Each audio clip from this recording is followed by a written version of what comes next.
अस्सलामुअलैकुम वरहमतुल्लाहि वबरकातुहू। उम्मीद करता हूँ कि आप तमाम दोस्त खैर वाफ़ियत से होंगे। दोस्तों, इस वक्त मैं जो आपको ख़बर देने जा रहा हूँ, ये बहुत बड़ी ख़बर देने जा रहा हूँ और आप सुन कर के इस ख़बर को यकीन नहीं करेंगे और आप जो है शशदर रह जाएंगे, आप दंग रह जाएंगे कि यकीनन मुसलमानों के पीछे कितनी बड़ी साजिश चल रही है और मुसलमानों को बदनाम करने के लिए, मुसलमानों को फंसाने के लिए इनके पीछे क्या क्या चल रहा है और क्या क्या साजिशें चल रही है, आप इस वीडियो में देखेंगे। दरअसल ये इन मुसलमान नुमा शख्स जो आपको दिख रहा है, जिनके चेहरे पर दाढ़ी है, कुर्ता पजामा है और आप बज़ाहिर इनको देख करके समझेंगे कि शायद ये मुसलमान है, ये मुसलमान नहीं है।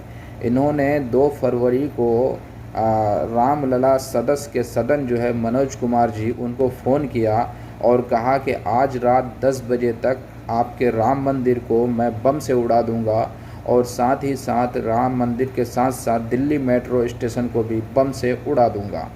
जाहिर सी बात है, जब किसी की आस्था के बारे में आप धमकी देंगे, जब किसी के आस्था के बारे में आप अपशब्द कहेंगे तो उनका होश उड़ जाएगा। मनोज कुमार जी के पास जब ये कॉल आया तो वो हैरान हो गए और वो तुरंत जो है एक्शन में आ गए और तुरंत उन्होंने नज़दीकी पुलिस स्टेशन में ख़बर की इस बात की। और जब इस बात की खबर हुई और जब ये बात वायरल हुई तो तमाम लोगों की निगाह मुसलमानों पर आने लगी। जैसा कि इससे पहले भी हर जगह मुसलमानों को बदनाम किया गया, हर जगह मुसलमानों के पीछे साजिशें हुई और साजिशों के तहत हज़ारों मुसलमान अभी भी जेल के पीछे, सलाखों के पीछे अपनी ज़िंदगी काट रहे हैं।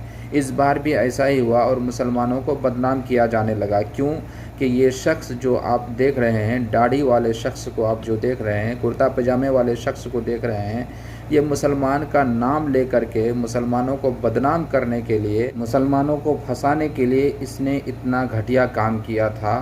और जब पड़ताल हुई, जब इसकी जांच हुई तो ये बिलाल नाम कह कर के जो धमकी दिया था, दरअसल ये बिलाल नहीं था बल्कि ये अनिल राम दास था।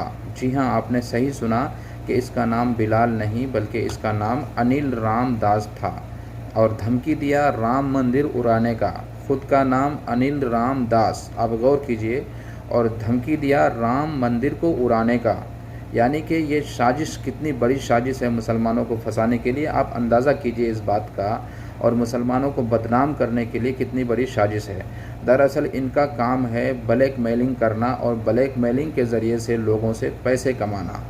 असल में ये जो है एक मुस्लिम लड़की को ब्लैक मेलिंग कर रहा था और उनके भाई का नाम बिलाल था।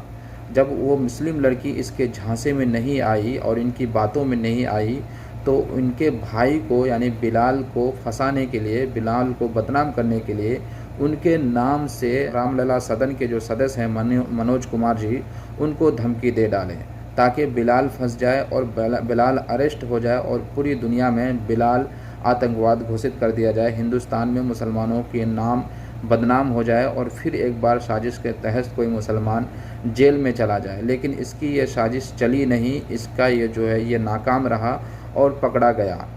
फ़िलहाल जो है वो पुलिस अरेस्ट में है, पुलिस ने उनको गिरफ़्तार कर लिया है। लेकिन आप सोच सकते हैं कि इसके साथ ये अकेला नहीं है बल्कि इनकी बीवी भी इनका साथ देती थी और लोगों को झांसे में लाना और लोगों को ब्लैकमेलिंग करना, ख़ास करके लड़कियों को, भोली भाली लड़कियों को ब्लैकमेलिंग करना इनका काम होता था। और इस बार वो अपने ब्लैकमेलिंग में नाकाम रहे और इनका पर्दाफाश हो गया और पता चला कि ये मुसलमान नहीं हैं बल्कि ये हिंदू हैं और हिंदू ही अपने राम मंदिर को उड़ाने की धमकी दिया था, महज मुसलमानों को बदनाम करने के लिए, मुसलमानों को नीचा दिखाने के लिए और हिंदुस्तान में मुसलमानों के नाम को ख़राब करने के लिए।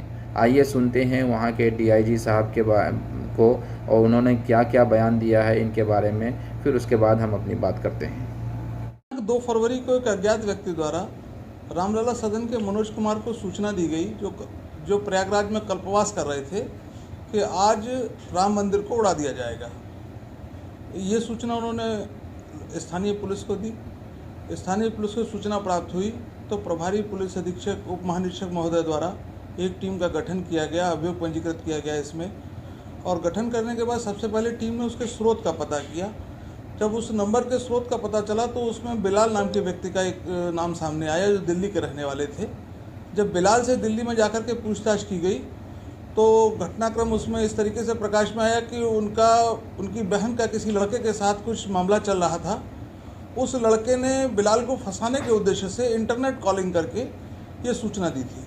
इसी सूचना यहाँ पर सूचना दी, इसके बाद इन्होंने दिल्ली मेट्रो को उड़ाने की भी सूचना दी थी। दिल्ली में भी इस विषय में अभियोग पंजीकृत हैं, वहाँ की एजेंसियाँ भी इसमें जांच कर रही हैं। इनका मूलतः जो प्रमुख नाम है वो है अनिल रामदास घोड़के। ये अहमदनगर के रहने वाले हैं, लेकिन वर्तमान में अपना नाम बदल करके बाबा मूसा जान और जीविज नाम एक और है इनका, वो रख कर कई फर्जी नाम पतों से अपना इसी तरीके का व्यवसाय करते हैं। और इनकी पत्नी भी इनके सहयोग देती हैं पूरी तरह से, विद्या धोत्रे, श्रीमती विद्या धोत्रे हैं, वो भी इनका सहयोग देती हैं पूरे तरीके से। और इनकी ये ब्लैकमेलिंग वगैरह करके जो धनराशि वसूलते हैं, उसी में इनका प्रॉपर काम चलता है। वर्तमान में कहाँ के निवासी है ये लोग? वर्तमान में जो पूछताछ पे उन्होंने बताया कि हम लोग तेलंगाना मद्रास से आए हैं, चेन्नई से। इनके पास से 9 मोबाइल फ़ोन बरामद हुए हैं, 3 पैन कार्ड बरामद हुए हैं, 5-7 विभिन्न बैंकों की चेकबुक और उनके ATM कार्ड वगैरह बरामद हुए हैं। 2-3 ऐसे दस्तावेज बरामद हुए हैं जिनसे आधार कार्ड के पते वगैरह चेंज कराए जाने का काम किया जा सकता है।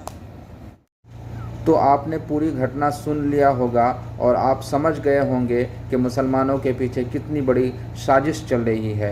लेकिन अफसोस की बात है कि इस मामले को लेकर के और इस तरह के जितनी भी मामलात होते हैं, उन पर गोदी मीडिया हमेशा खामोश रहती है, उनकी आवाज़ नहीं निकलती है। हाँ, लोगों को दिखाने के लिए थोड़ी बहुत न्यूज़ चला करके खामोश हो जाती है, उनका कोई डिबेट इस मामले में नहीं होता है। और वही गोदी मीडिया राम मंदिर को बनाने के वक्त जो है जहर घुल रही थी, हिंदू मुसलमान करके लोगों के जहन को ख़राब किया था। लेकिन आज जब राम मंदिर को धमकी देने वाली ख़बर सामने आई और धमकी देने वाला जब मुसलमान नहीं निकला, हिंदू निकला, धमकी देने वाला बिलाल नहीं बल्कि अनिल रामदास निकला, तो आज गोदी मीडिया में सन्नाटा है, पूरी दुनिया में सन्नाटा है और हिंदुस्तान में अंधभक्तों में सन्नाटा छाया हुआ है। अगर वहीं पर हकीकत में कोई बिलाल असल बिलाल निकल जाता और असल कोई मुसलमान निकल जाता, अव्वलन तो कोई मुसलमान इस तरह की घटिया हरकत करता ही नहीं है, उसे साजिशों के तहत फंसाया जाता है और हर बार ये साजिश का पर्दाफाश होता है और हर बार ये नाकाम होते हैं और ये बदनाम करने वाले लोग उनका चेहरा जो है सामने आता है और वह उनके पर्दाफाश हमेशा हो जाता है। अव्वलन तो ये मुसलमान घटिया हरकत करते नहीं हैं। अगर खुदा न खास्ता किसी ने अगर कर दिया होता तो पूरी दुनिया को चीख करके यही गोदी मीडिया मुसलमानों के बारे में तरह तरह के जहर उगलती। लेकिन अफसोस की बात है कि आज अनिल रामदास इतना बड़ा घटना करता है और पूरी गोदी मीडिया में और उनके साथ साथ तमाम चैनलों में खामोशी तारी हुई है। आपसे गुजारिश है कि आप इस वीडियो को और इस खबर को ज़्यादा से ज़्यादा शेयर करके उनके साजिशों का पर्दाफाश करें और उनको बेनकाब करें। ऐसे मानसिकता वालों को और ऐसे घटिया सोच वाले लोगों को ज़ाहिर करें और उनको बेनकाब करने में हमारा साथ दें। अस्सलामु अलैकुम वरहमतुल्लाहि वबरकातुहू।